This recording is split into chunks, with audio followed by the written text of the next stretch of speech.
Alright, it's already April 27, Mama? 26, no? It's already April 26. So, it took 3 days na rest. So, 3 days tong ganito. From that other video na in-upload natin. And, teka lang. Oops. Dikit natin dito.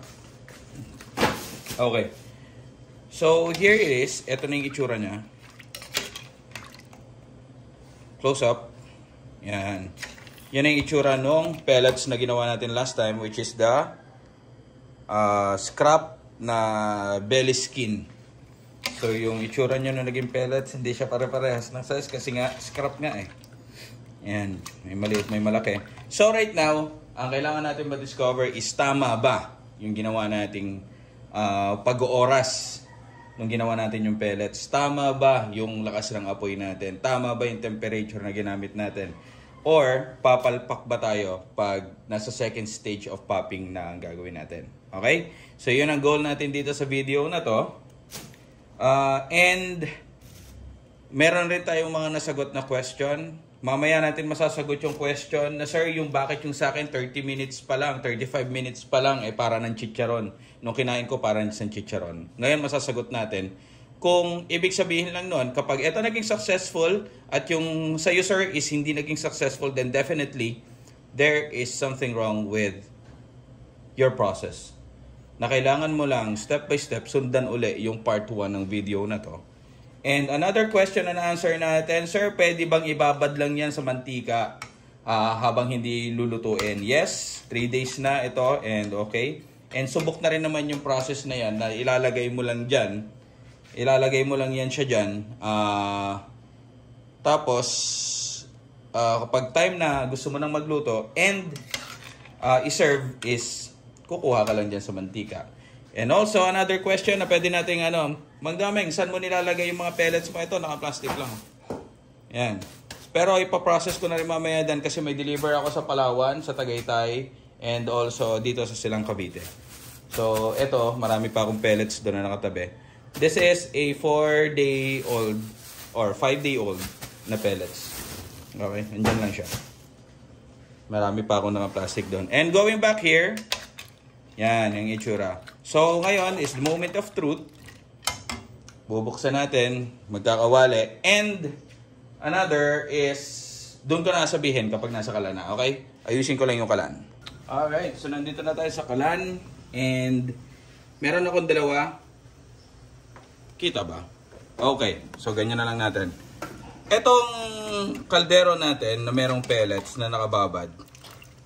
So, ang hinahanap natin rito is, since skin lang to, kailangan natin siyang mag-pop ng malaki. Okay? So, maging commercial. So, naka-on na yung apoy nito and naka-on na rin ang apoy nito. Ito naman, ang goal natin dito is para lumambot ng konti yung pellets. Since matigas siya, kailangan lumambot ng konti yan. Para kapag in-incorporate natin dito, sa mainit na mantika, mabilis siyang aalsa. Okay? So, monitor natin to kung ilan ba ang temperature nito. And just a tip, for best result, yung chicharon, we have to use palm oil. Okay? Hindi natin gagamitin. Itong nasa kaldero is yung mantika. Mantika to nung, anong tawag rito? Mantika nung baboy. Ito naman, we will be using palm oil. Okay? Kung tawagin sa kung tawagin sa palengke is yung mantika na labo. Okay? Yan. We're actually aiming for the best result.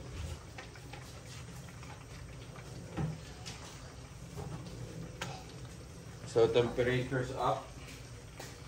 Mama, yung thermometer ko. Dito ba dito na yun?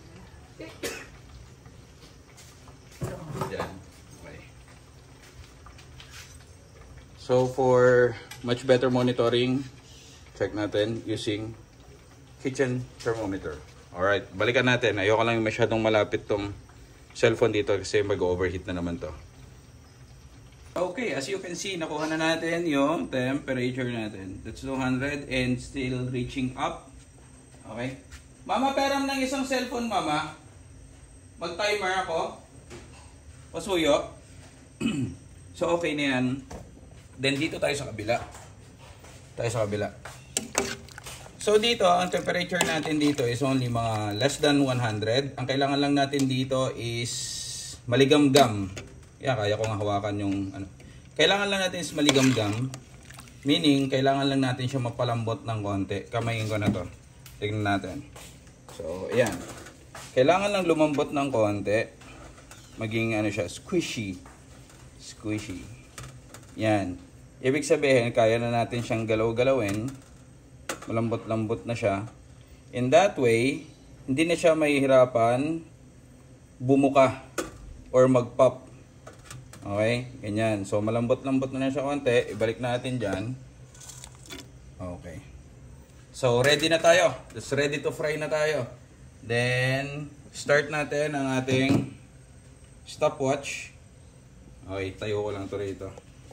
So, that's already smoking hot.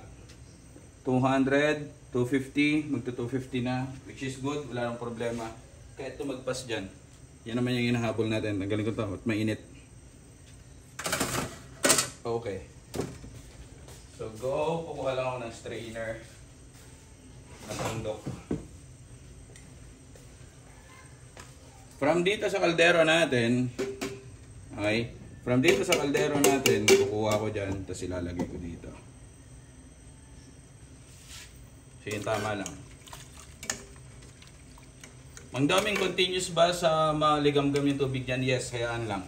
Okay, moment of truth. Moment of truth. Tignan natin kung siya ay aalsa.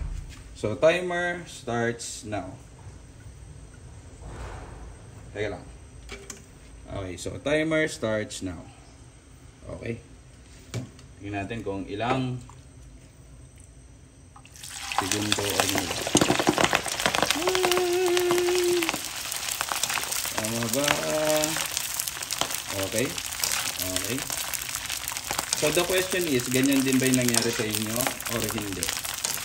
For me, I think okay siya. Ang mana lang rito, siguro masyadong mataas yung temp. Kaya, ay hindi, brown talaga siya kasi belly skin pala to. Okay. So, we are already on 31 seconds. Okay, yan. Nawala pa. We're already on the 38 seconds, 40. Okay. So for us to be able na hindi masunog yan, okay na yan. This is only belly skin, kaya tataangat na natin yan. Okay, angat natin.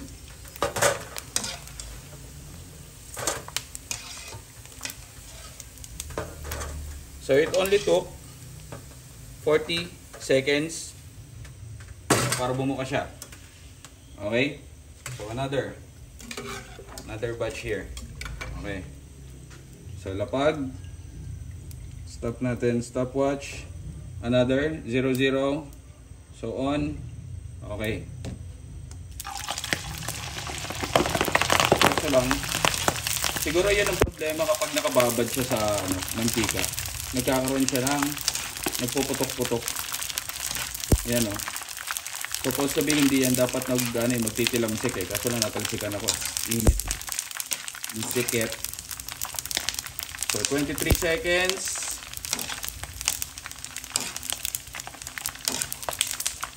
29, 30 seconds.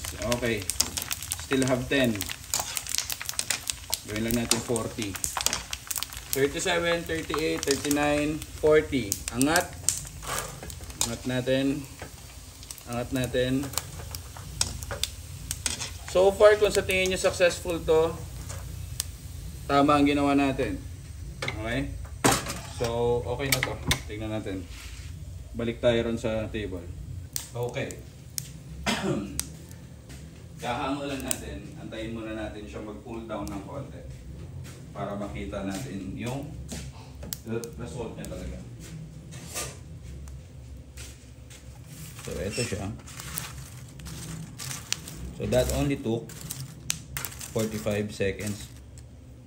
medyo sunog siya. So, kailangan natin babaan pa or hindi masyadong ganun dapat kainit yung mantika niya. Ulitin natin sa pangalawa. Ma-monitor ko.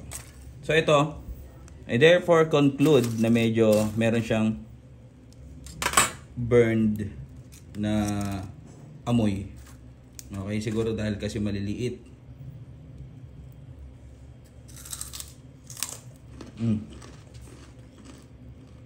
Okay siya. Sa amoy nga, pero sa lasa wala. Sa amoy, meron may konting burn na amoy, pero sa lasa wala. Okay.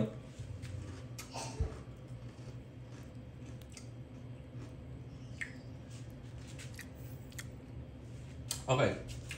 Kung iano natin, kung susumahin natin yung naging process, successful siya. So tama yung temperature natin, paggawa ng pellets, tama yung timing natin, tama yung ginawa natin lahat.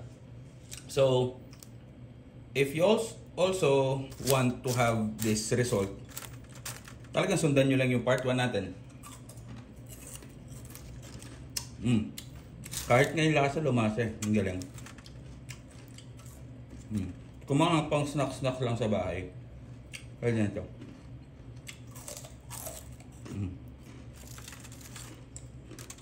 Okay. Okay. So, conclusion natin. Pagdating sa popping, siguro nasa gawin natin 40 seconds. Then ang temperature, at least mga 200 lang. Ganun ang gawin natin. Para hindi siya masyadong magkaroon ng burn. Pero okay naman. Totally okay naman.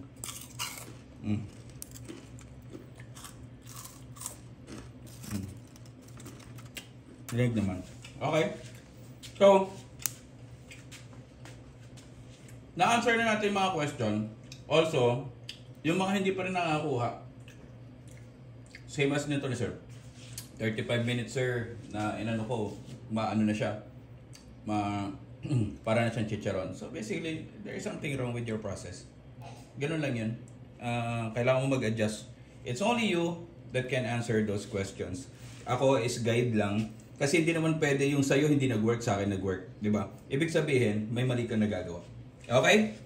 So, it all boils down sa temperature, sa tagal ng pagsalang, sa way ng paghahalo. Ganun lang naman yun. You just need to figure out and you need to practice. Okay? So, anong mga gusto niyo mga sunod na topic? Kasi baka magkaroon na ako ng konting oras, di makapag-upload tayo. Okay? So, for now, bye-bye.